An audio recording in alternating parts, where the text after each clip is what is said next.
નમસ્કાર, આપનું હાર્દિક સ્વાગત છે એજ્યુકેશન ગુજરાત ચેનલમાં.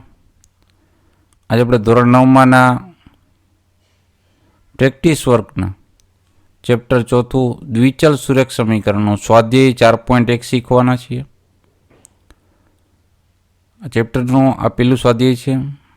જો ચેનલ પર નવા આવ્યો તો જેને સબસ્ક્રાઈબ કરો, વિડીયો ગમે લાઈક શેર કરી દેજો.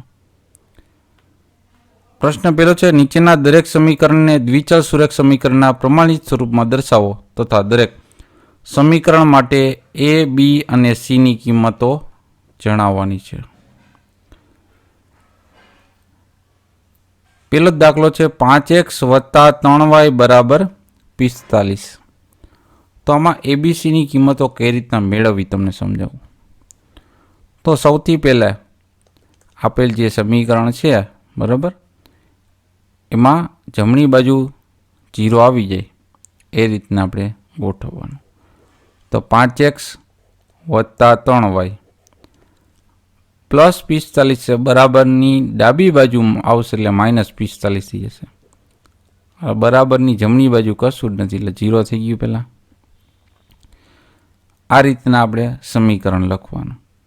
ત્યારબાદ આ x છે એ એની કિંમત થશે, એની સાથે જે સહગુણક છે ને, તો એ બરાબર કેટલા થશે 5. અહીં બી બરાબર થશે 3 અને સી બરાબર થશે આ -45. શું કામ એને આ જે આગળની નિશાની હોય ને એને લાગુ પડે છે. આગળ પ્લસ કરવાની જરૂર નથી, પણ માઇનસ હોય ને માઇનસ કરવું પડે છે. તો આપણે એ, બી અને સીની કિંમતો મળી ગઈ. એ જ રીતના સેમ ટુ સેમ દાખલો છે બીજો, 0.3x = 0.8y - 2.4. હવે તમે જોશો તો આ બે કિંમતો જમણી બાજુ છે અને ડાબી બાજુ લેવાની છે. 0.3x તો એમના એમનો જ છે, પણ 0.8y છે પ્લસ છે, બરાબરની આ બાજુ આવશે એટલે -0.8y થઈ ગયું. આ -2.4 છે બરાબરની ડાબી બાજુ એટલે પ્લસ થઈ ગયા 2.4, બરાબર થઈ ગયા જમણી બાજુ 0. તો એ x છે એટલે એની કિંમત કેટલી થઈ ગઈ 0.3. બીની કિંમત થઈ ગઈ માઇનસ છે, આગળ નિશાની લગાડવાની એટલે -0.8 અને સીની કિંમત થઈ ગઈ 2.4. બરાબર. ત્યારબાદ ત્રીજો દાખલો છે, x = 2/5 y + 10.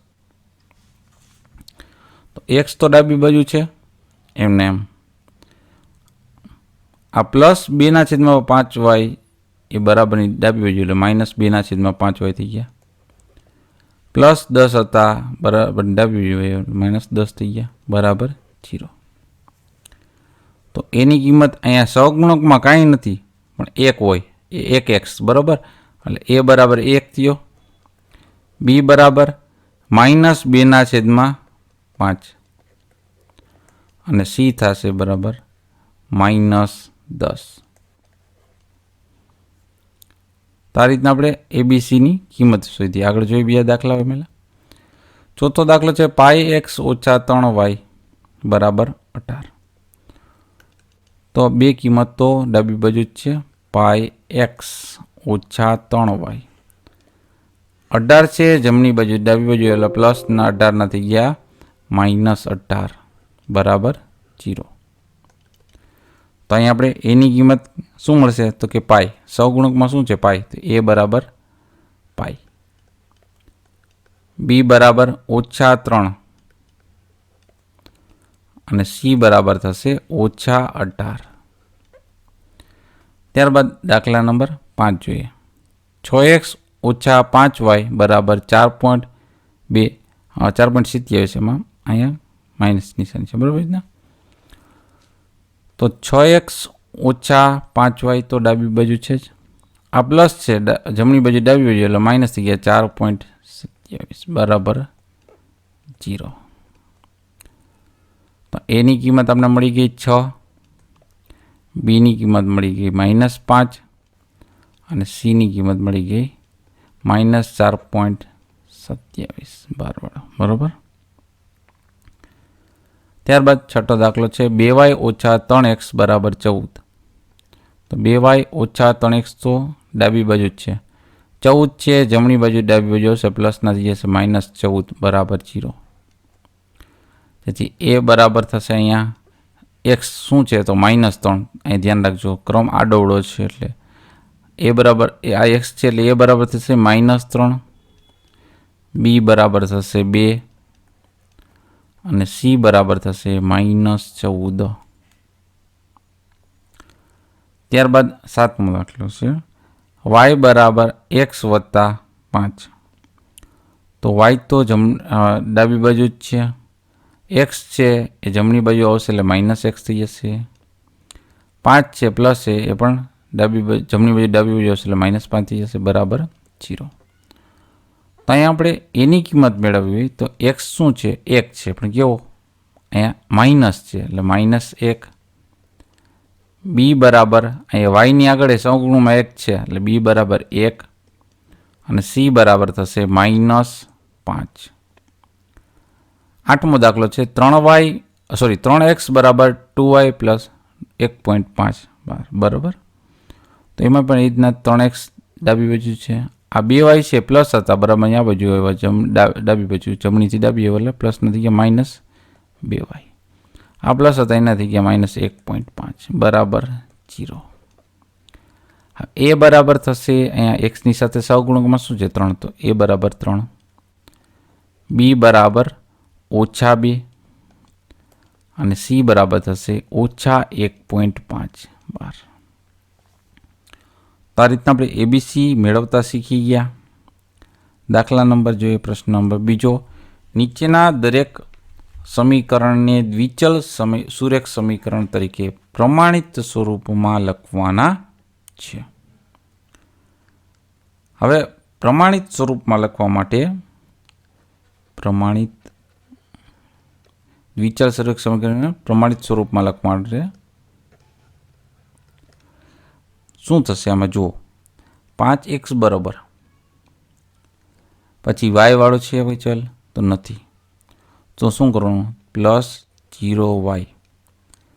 આ બરાબરની જમણીથી ડાબી બાજુ છે -10 હતા એના થઈ ગયા +10 બરાબર 0. આ જે રૂપ છે એ દ્વિચલ સુરેખ સમીકરણનું પ્રમાણિત સ્વરૂપ છે, જેની જમણી બાજુ બરાબરની જમણી બાજુ 0 હોય. બીજો દાખલો છે πx બરાબર 3.14. તો એને પ્રમાણિત સ્વરૂપમાં લખીએ.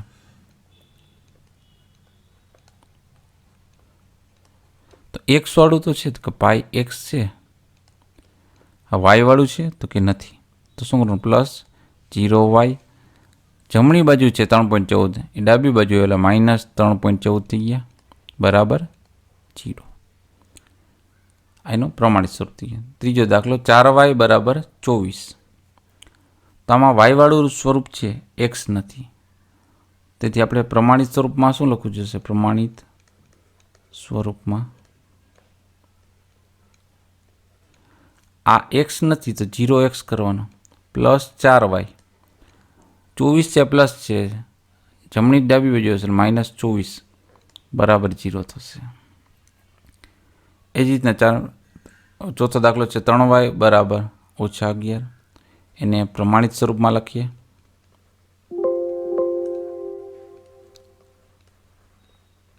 તમે x વાળું પદ નથી તો 0x +3y -11 જમણી બાજુ છે બરાબરની ડાબી બાજુ પ્લસ થઈ ગયા, ઓછાના શું થાય પ્લસ, ઓછાના વત્તા થઈને વત્તાના ઓછા થશે એ રીતના બરાબર 0. તો 4 દાખલાના પ્રમાણિત સ્વરૂપ આપણે જોઈ લીધા. હવે ત્યારબાદ જોઈએ પ્રશ્ન ત્રીજો.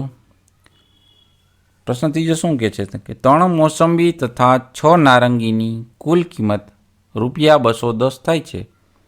આ વિધાનને દ્વિચલ સુરેખ સમીકરણ સ્વરૂપે દર્શાવવાનું છે. તો આપણે ધારવું જોઈશે કે ધારો કે મોસંબી x છે, મોસંબી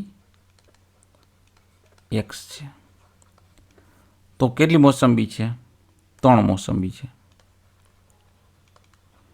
તો આ કેટલું થશે? 3x થશે, બરાબર.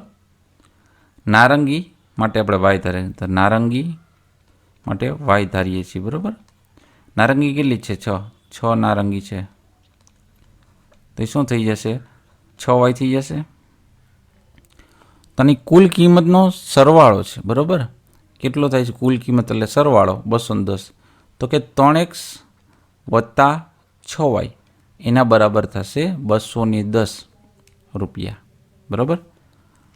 તો આ એનું દ્વિચલ સુરેખ સમીકરણ આપને મળી ગયું. પ્રશ્ન નંબર 4, રમકડાની દુકાનમાં એક બેટની કિંમત એક બોલની કિંમત કરતાં 5 ગણી છે. આ વિધાનને દ્વિચલ સુરેખ સમીકરણ પ્રમાણે કહેવાનું છે. હવે આપણે એક દાખલા તરીકે બેટ ગણિત, એક બેટને આપણે x ધારતા એક x થયો બેટનું, અને 5 બોલ, તો બોલને આપણે y ધાર્યું હોય તો 5 બોલ એટલે 5y થઈ ગયા. હવે આ એક બેટ છે x, એને બરાબર 5 બોલ થાય તો 5y.